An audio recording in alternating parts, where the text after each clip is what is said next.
Students welcome to our YouTube channel Badshah classes.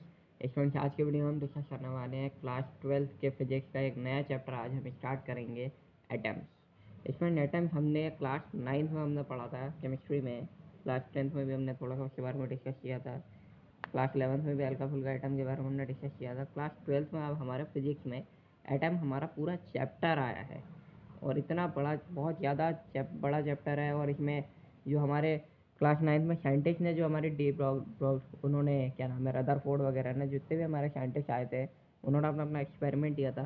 बस उसी experiment की यहाँ पे डिटेल हम देखने वाले हैं।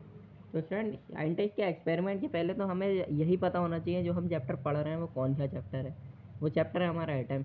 अब हमें एटम से हमें पता होना चाहिए कि एटम होता क्या है।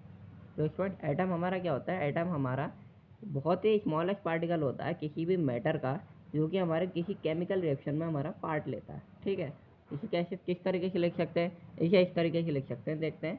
Atom is the smallest particle of matter. Atom is the smallest particle of matter which takes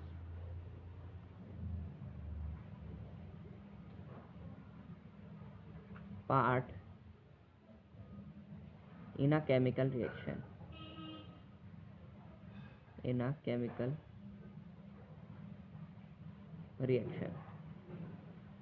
reaction को आर एक्स एन शॉर्ट में लिख देते हैं।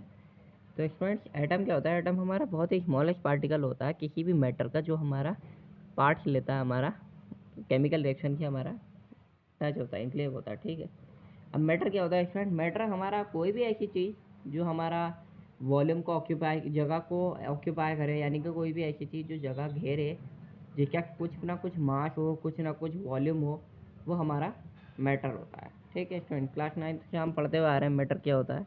अब हम देखते हैं कि हमारे रदरफोर्ड ने जो हमारी अल्फा पार्टिकल की स्कैटरिंग थ्योरी दी थी वो क्या थी? Rutherford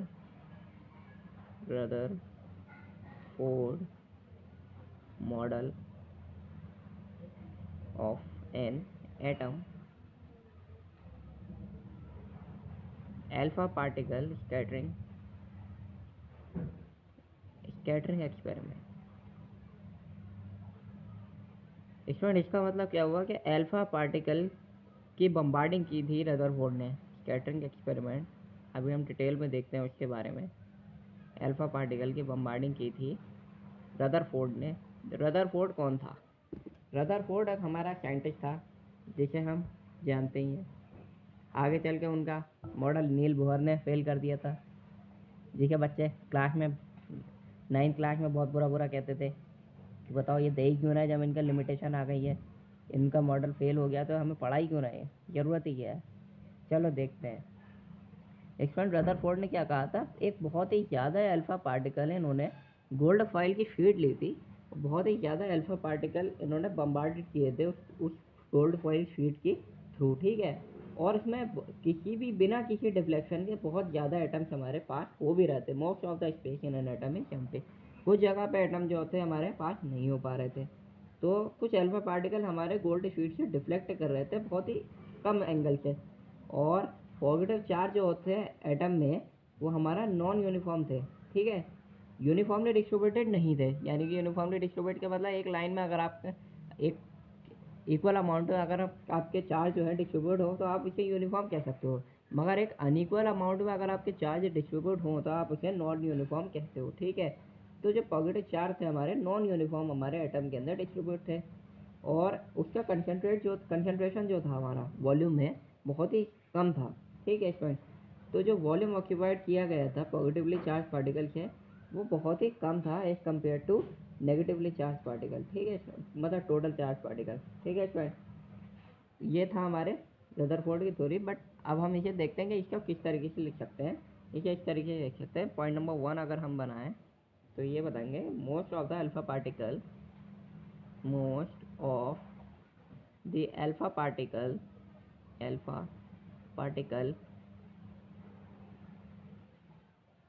most of the alpha particle bombarded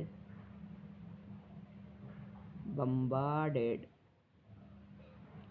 most of the alpha particle bombarded towards, bombarded का मतलब क्या हुआ, बहुत सारे अल्फा पार्टिकल बम्बार्डिंग होना है ना, मतलब एक दूसरे के कोलैप करते हुए भागना, एक दूसरे के दूर भागना, टच करते ही बहुत दूर तक भागना, towards the gold sheet, gold sheet की तरफ, अल्फा पार्टिकल की बम्बार्डिंग होना गोल्ड शीट की तरफ, passed through the sheet, sheet से पार्क होना, passed through the sheet, sheet से जब वो पार्क होते हैं to the sheet,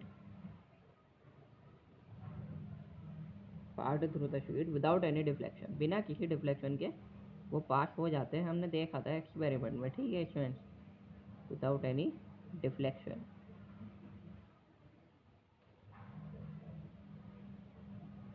second point इसमें हमारा ये आता है, the positive charge in an atom, the positive,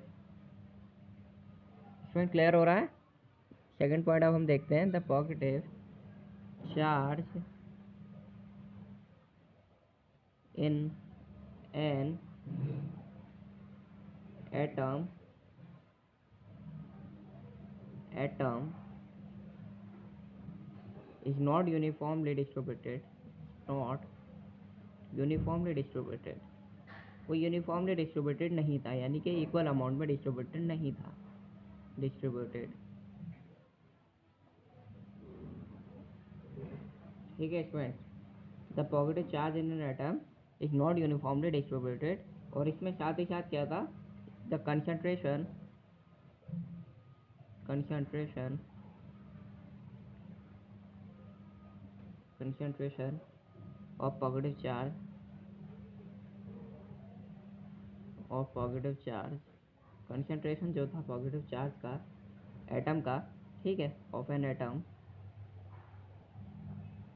atom is a very small volume, in a very small volume, बहुत ही कम अमाउंट में था, क्योंकि जो अंदर का कंसंट्रेशन होता है ना बहुत ही कम अमाउंट में था, वेरी स्मॉल वॉल्यूम, ठीक है स्टूडेंट्स। फ्रेंड्स अब हम देखते हैं इसकी limitation, limitation of Rutherford model of an atom, limitation of Rutherford model of an atom, RMA short में लिख देते हैं हम, ठीक है फ्रेंड्स, RMA शॉर्ट में लिख देते हैं, Rutherford model of an atom की लिमिटेशन, यानी कि इनका ड्रॉबैक, यानी कि डिमेरिट, यानी कि गलती, डिमेरिट कह लो या ड्रॉबैक कह लो या गलती कह लो, इन्होंने क्या कमी छोड़ दी थी वो। तो स्टूडेंट सबसे पहले इन्होंने देखते हैं कि इन्होंने एटम की स्टेबिलिटी के बारे में नहीं बताया, तो it can not be determined, it can not be determined, can not be determined the stability of atom, atom इनका कितना स्टेबल है या कितना स्टेबल नहीं था गोल्ड फॉइल में, जब इन्होंने स्कैटरिंग की अल्फा पार्टिकल की, स्टेबिलिटी ऑफ एन एटम, तो इन्होंने स्टेबिलिटी नहीं बताई उसकी कि कितना है या कितना नहीं है, उस बारे में कोई बात ही नहीं की इन्होंने, ठीक है फ्रेंड। कुछ सेकंड पॉइंट उन्होंने ये बताया, he did not say anything about the arrangement of electrons, इन्होंने अरेंजमेंट नहीं बताया इलेक्ट्रॉन्स का, he did not say anything, anything about, anything about the arrangement of electrons, the arrangement of electrons in an atom, in an atom, atom के अंदर electrons की stability इन्होंने नहीं बताई, ठीक है स्टूडेंट, इन्होंने ये सब नहीं बताया था। Okay thank you friends, channel subscribe करो, वीडियो को लाइक करो।